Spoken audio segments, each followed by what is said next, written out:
నమస్తే అండి. నమస్తే సార్. కేటీఆర్ కి బిగ్ షాక్. హైకోర్టులో కేటీఆర్ కి భారీ ఎదురు దెబ్బ. ఆయన్ని ఫార్ములా ఈ రేస్ కేసులో ముద్దాయిగా చేరుస్తూ యాంటీ కరప్షన్ బ్యూరో ఏసీబీ నిర్ధారణ చేసింది. అందులో ఒక 100 కోట్ల స్కామ్ జరిగిందని ఆయన విచారణకు రమ్మని చెప్పి పిలుస్తుంటే నా లాయర్లతో మాత్రమే వస్తాను, నేను సింగిల్ గా రానంటాడు. సింగిల్ గా రావడానికి భయం ఏంటి? ఆయన దోపిడీ చేయకపోతే లాయర్లతో అసలు అవసరం ఏంటి? అసలు నిజంగా ఇప్పుడు మీరు 1,00,000 రూపాయలు ఎక్కడో దొంగతనం చేశారు, మీకు అసలు అది ఏమి తెలియదు, నేను మీ మీద ఒక ఆరోపణ వేస్తాను, మిమ్మల్ని విచారణకు రమ్మంటాను, మీకు రావడానికి ఏంటి భయం? అంతే కదా. వస్తే నాకు అసలు ఏమి తెలియదు, ఎవరి దగ్గర ఎవరి పేరు, ఎవరింట్లో ఎవరి దగ్గర ఎలా కొట్టేశాను అనేది అసలు అది విషయమే ఒట్టి ఫ్రాడ్, అబద్ధం అది. అలాంటప్పుడు మీకు చెప్పడానికి భయమే ఉంది? దానికి మా లాయర్ చెప్తాడంటే. కానీ నిజంగా మీరు కొట్టేస్తే అప్పుడు నేను లాయర్ ని తీసుకొని వస్తాను, ఏది మాట్లాడినా మా లాయర్ ముందే మాట్లాడతాను అంటారు. లాయర్ మాట్లాడతాడు. దొరకకూడదు, ఎలా దొరకకూడదు, ఎలా తప్పించుకోవాలి అనేది లాయర్లు చెప్తారు. కాబట్టి లాయర్ కావాలంటారు, అంతే కదా. సేమ్ కేటీఆర్ అలాగే చెప్తున్నాడు ఏసీబీకి, నా లాయర్లతోనే విచారణకు వస్తాను లేకపోతే రానన్నాడు. అదే ఒప్పుకోలేదు ఏసీబీ వాళ్ళు. ఆ రోజు వెళ్ళలేదు విచారణకి. మళ్ళీ నోటీస్ ఇచ్చారు మళ్ళీ రమ్మని. మళ్ళీ రమ్మంటే అందులో మళ్ళీ నోటీస్ లో క్లియర్ గా మెన్షన్ చేశారు, మీ లాయర్లకి దీనికి సంబంధం లేదు, కొట్టేసింది నువ్వు, కొట్టేసావా లేదా, ఎలా కొట్టేసావా, మా దగ్గర ఆధారాలు ఉన్నాయి, నువ్వు కొట్టేయలేదు అంటావా మేము చూపిస్తాం, నువ్వు ఎంత కొట్టేసావు, ఎక్కడ కొట్టేసావు, ఎలా కొట్టేసావు, అది ఎక్కడ ఉందో కూడా మేము ఆధారాలు చూపిస్తాం. లేదు నువ్వు నిజం ఒప్పుకుంటావా, నీకు శిక్ష తగ్గుద్ది, కానీ శిక్ష మాత్రం పడుద్ది. రమ్మంటే మళ్ళీ ఏం చెప్పాడు ఈయన, హైకోర్టులో మా పిటిషన్ వేసాము, అది విచారణ అయిపోయింది, తీర్పు వస్తుంది, తీర్పు వచ్చినాక నేను డెసిషన్ తీసుకుంటాను అన్నాడు. ఇవాళ ఉదయం తీర్పు వచ్చింది, హైకోర్టు ఈయన వేసిన పిటిషన్ కొట్టేసింది.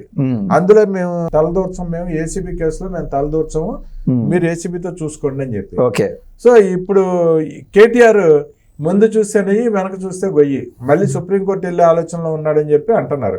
ఏంటి 100,000 కోట్లు దొబ్బేసి సుప్రీంకోర్టుకి వెళ్ళిపోతాను, హైకోర్టుకి వెళ్ళిపోతాను అంటే కోర్టులు ఏమన్నా వీళ్ళకి జాగిర్లాగా కనిపిస్తున్నాయా? వీళ్ళు దోపిడీల్ని కోర్టులు సమర్థిస్తాయి అనుకుంటున్నారా? కోర్టులు దొంగతనాలు చేసే దొంగల్ని కాపాడటానికే ఉన్నాయి అనుకుంటున్నాడా? కేటీఆర్ ఏమనుకుంటున్నాడు? సార్, కర్మ అనేది ఒకటి ఉంటుంది సార్. ఎక్కడ ఎవడైతే ఒక పాపం చేస్తాడో అది ఇంకొచ్చే జన్మలో అయ్యేది కాదు, ఇప్పుడే నెలల్లోనో సంవత్సరాల్లోనో అయిపోతుంది.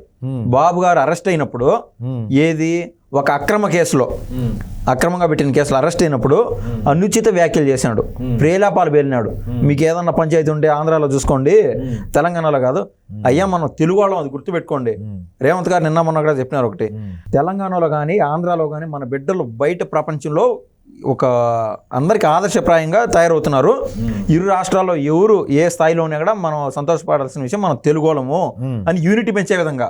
కానీ గొడవలు పడి ఏముంటా సార్, డెవలప్మెంట్ కి దూరం అయ్యే కంటే కలిసి ఉండే అభివృద్ధి సాధిద్దామని కూడా అన్నారు, క్లియర్ గా చెప్పారు. ఇరు రాష్ట్రాల మధ్య డీలింగ్స్ ఎన్నో ఉంటాయి, కొన్ని వ్యవహారాల్లో ఉంటాయి సార్.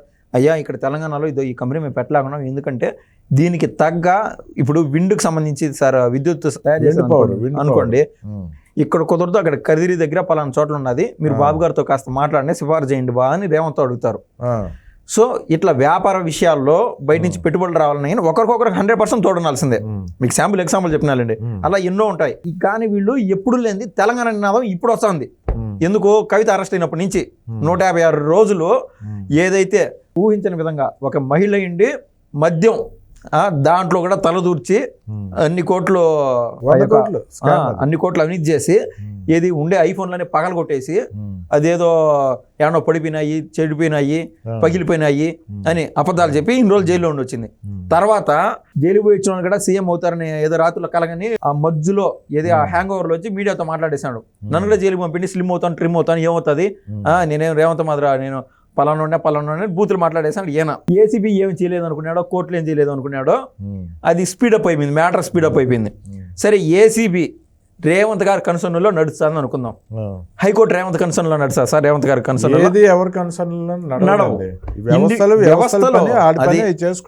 అవును. కానీ వీళ్ళు బయటకు వచ్చి రేవంత్ చేస్తున్నాడు అని చెప్తున్నారని ముందే చెప్తున్నా.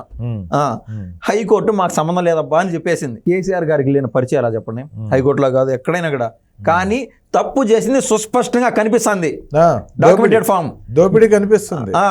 అదేంటంటే ఆయన అదృష్టం ఏంటంటే ప్రస్తుతానికి ఇప్పుడు బాబు గారికి ఉన్నంత వెసులుబాటు రేవంత్ గారికి లేదు అక్షరాల. అవును. అక్కడ చూస్తే నువ్వు ఏ మండలానికి పోయినా కూడా, ఏ పల్లెటూరు పోయినా కూడా, ఒక జిల్లా స్థాయి వేసుకోండి, ప్రతి చోట వైసీపీ వాడు ఏ అవినీతి చేసినాడో తేట తెల్లంగా కనిపిస్తానే ఉండదు. అవును. ఇక్కడ వీళ్ళు కొంచెం ప్లాన్డ్ గా డెప్త్ చేసుకున్నారు ఈ బీఆర్ఎస్ వాళ్ళు, ముఖ్యంగా కేటీఆర్ ఈ యొక్క ఫ్యామిలీ. ఆల్రెడీ చెల్లెలు జైలు పోయి ఇచ్చినది, ఇంక అన్నం ఉన్నది. ఈయన మీకు కనిపిస్తుంది 100 కోట్ల వ్యవహారం సార్. నేను అందుకే వైసీపీతో పోలిస్తే రేవంత్కి కొంచెం కష్టంగా ఉండదు. వైసీపీ వాళ్ళే ఇమ్మీడియట్ గా దొరికిపోతున్నారు. ఇక్కడ కేటీఆర్ విషయంలో కూడా చాప కింద నీరులాగా ఈ యొక్క ఆధారాలని లాగుతున్నారు.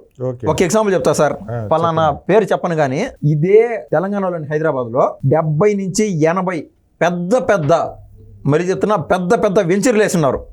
ఏది ఒక ప్రముఖ రియల్ ఎస్టేట్ సంబంధించిన వాళ్ళు. ఒక వ్యవహారం ఏంటంటే, ఆ రియల్ ఎస్టేట్ ఎవరో 3x3 ఛానల్ కూడా కొన్నాడో పార్ట్నర్షిప్ అంట. అవును అంటారు. ఒక ప్రముఖ వ్యక్తి చేతుల్లో ఉంది ఆ టీవీ 3x3 ఛానల్. అవును, ఒక పెద్ద రియల్ ఎస్టేట్ కంపెనీ. అవును.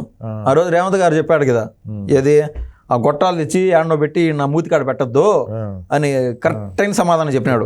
ఛానల్ గురించి పక్కన పెట్టండి సార్, అవన్నీ కేటీఆర్ కి బినామీ అంటారు. కేటీఆర్ బినామీ కదా. ఆ రోజు నుంచి రేవంత్ గారు క్లారిటీగా మీరు చేసిన అవినీతి చిట్టా అంతా నాకు అన్నది, నాతో మసిలేటప్పుడు తస్మాత్ జాగ్రత్త అని ముందుటి నుంచి వ్యవహారం చెప్తానే ఉన్నాడు. అవును. రేవంత్ గారు చెప్పిన తర్వాత వీళ్ళు ఇంకా పేటరైపోయినారు.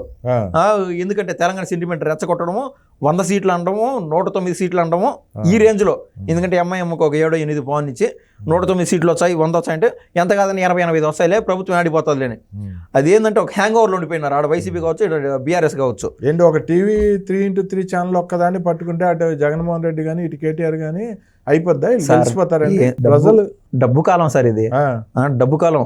ప్రజల్లో కొంచెం ఆలోచనలు, ఉన్నత భావాలు, చైతన్యం ఉండొచ్చు కాక, వాళ్ళలో కొద్దిపాటి మందిని కొనగలిగే శక్తి పెద్ద వ్యాపారవేత్తల చేతల్లో ఉన్నది. ఈ ఫార్ములా లేకొచ్చినారు వీళ్ళు. ప్రస్తుతం ఈయన అరెస్ట్ అయింది ఫార్ములా 1 కేసులో, అదొక 100 కోట్లది. కానీ వీళ్ళు వచ్చింది ఈ ఫార్ములా లేకొచ్చినారు. డబ్బులు ముందు గవర్నమెంట్ నుంచి దొబ్బాలా అంటే, ప్రజలదే డబ్బు గవర్నమెంట్ లో ఉండేది. ఆ డబ్బు ఏది ముఖ్యంగా జగన్మోహన్ రెడ్డి కావచ్చు, ఈ యొక్క కేటీఆర్ కావచ్చు, ప్రభుత్వంలో ఏం జరుగుతుంది, గవర్నమెంట్ సీఎం సంతకం కానీ అన్ని తెలుసు వాళ్ళకి. ఎక్కడ హైదరాబాద్ లో రేట్లు పెరుగుతాయి, అన్ని 70-80 పెద్ద వెంచర్లు సార్ హైదరాబాద్ లో. ఆ యొక్క పెద్ద డీలర్ ఎవరైతే ఆ బిజినెస్ మ్యాన్ ఉన్నాడో, ఆ బిజినెస్ మ్యాన్ తో స్ట్రైట్ డీలింగ్. అది బయట పడితే ఎవరైతే నేను చెప్తున్నానో ఆయన గురించి ఆల్రెడీ కూటమి ప్రభుత్వం కూపి లాగేసింది. ఏడొక్కడే ఏళ్ళు పెట్టలా, ఆంధ్రాలో కూడా ఏళ్ళు పెట్టున్నాడు నేను చెప్పే వ్యాపారవేత్త. ఈయన బాధ ఏంది, ఈ 100 కోట్ల విషయంలో పొరపాటున జైలుకి కనబోతే ఈడ బయట వ్యవహారాలు కానీ అన్ని చక్కబెట్టేదానికి ఏమి ఉండవు. అట్లాంటి 1000 కోట్లు కన్నా బయటికి పడితే మళ్ళీ బతుకులేరా నాయన, అసలే మా హరీష్ రావు స్పీడప్ లో ఉన్నాడు, రూట్ వ్యవహారం వేరుగా ఉంటది వెనకటికి అని అందుకు ఈయన పనకలాడుతున్నాడు సార్. అది జరుగుతుంది మ్యాటర్. ఇప్పుడు ఏసీబీ విచారణకి వెళ్ళాలి. ఇప్పుడు ఖచ్చితంగా రమ్మని చెప్పి పిలిచారు. డెసిషన్ తీసుకుంటున్నాడు. ఇంకా డెసిషన్ లేదు, ఏం లేదండి. ఈడ్చుకెళ్ళి లోపల వేస్తారు. వెళ్ళకపోతే ఇప్పుడు లేట్ గానే అయితే ఏసీబీ కోర్టుకు గన్నా పోకుండా, కార్ టైర్ చెడిపోయిందో, మా లాయర్ రాలేదనో, నాకు మోకాలు నొప్పి వచ్చేసింది, సడన్ హాస్పిటల్ పోతున్నాను, ఇన్ని వ్యవహారాలు నా చెప్తే రేవంత్ రెడ్డి గారిని వాళ్ళ ఇంటికి పోయి అర్ధరాత్రి 3-3:30 ప్రాంతంలో గోడలో తలుపులు బద్దలు కొట్టి బెడ్రూమ్ ఎదురు ఏదైతే జరిగిందో రేవంత్ గారు అంటే ఏదో మళ్ళీ చూపిస్తాడు. అంటే రేవంత్ గారి మీద అరెస్ట్ చేసింది అక్రమ అరెస్ట్, ఇక్కడ ఏమో చేసింది వీళ్ళు దొంగతనం చేస్తుంది, దొరికిపోయారు. ఒకటి సార్, సంసారం చేసుకుంటున్నారు, ఏ కుటుంబమైనా సంసారం చేసుకుంటూ ఉంటది. దగ్గరలో పెద్ద స్కాములు అవన్నీ బయటపడతాయి. కేటీఆర్ గారు లోపలికి పోతే పెద్ద స్కాములు బయటకు పడతాయి. అది ఎన్నలేని, అది చెప్పలేని టెక్నాలజీ సార్. అందరూ మనం చూసాం. అది పలానా దేశం, ఆ దేశం పెరగడం మర్చిపోయాను వాస్తవంగా. ఎక్కడైతే ఒక ఇల్లు ఉంటుందో దానికి ఆల్మోస్ట్ 300 మీటర్ల నుంచి 500 మీటర్ల పరిధిలో ఒక పాతది ఒక ఇడ్లీ బండో, ఒకటేదో తోపుడు బండో అట్లాంటి దాన్ని అటు ప్లేస్ చేస్తారంట.